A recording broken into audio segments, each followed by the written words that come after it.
மார்கழியில் திருப்பதியில் நடைபெறும் அற்புதங்கள் உங்களை காத்திருக்கின்றன. மார்கழி மாதம் என்பது ஆண்டாள் அருளிய திருப்பாவையால் இறைவனை வழிபடும் ஒரு புனித மாதம். திருப்பதியில் இந்த மாதத்தில் பெருமாளுக்கு சுப்ரபாத சேவைக்கு பதிலாக திருப்பாவை பாராயணம் செய்யப்படுகிறது. இந்த மாற்றம் பக்தர்களுக்கு ஆண்டாளின் பக்தி வழியை உணர்த்தி தெய்வீக உணர்வை மேம்படுத்துகிறது. மேலும் மார்கழியில் ஏகாந்த சேவையின் போது ஸ்ரீகிருஷ்ணரின் விக்கிரகம் எழுந்தருள செய்யப்பட்டு அவருக்கு சிறப்பு ஆராதனைகள் நடத்தப்படுகின்றன.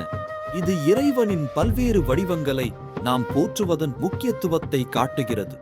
சகஸ்ர நாமார்ச்சனையின் போது கிளிகள் கொண்டு பெருமாளுக்கு அலங்காரம் செய்யப்படும் தனித்துவமான நிகழ்வும் மார்கழியில் மட்டுமே நடக்கிறது. இது இயற்கையோடு ஒன்றிணைந்து இறைவனை வழிபடும் ஒரு அழகிய அடையாளமாகும். இது பக்தர்களுக்கு இயற்கையின் மீதான அன்பையும் இறைவனின் படைப்பின் மீதான மரியாதையையும் வளர்க்கிறது. இந்த தனித்துவமான உற்சவங்கள் நம் மனதை தூய்மைப்படுத்தி இறைவனுடனான நம் தொடர்பை ஆழப்படுத்துகின்றன. மார்கழி மாதத்தில் பெருமாளின் அருளை பெற இந்த சடங்குகள் மிகவும் சிறப்பு வாய்ந்தவை. பெருமாள் அருளால் உங்கள் பக்தி மேலும் வளரட்டும்.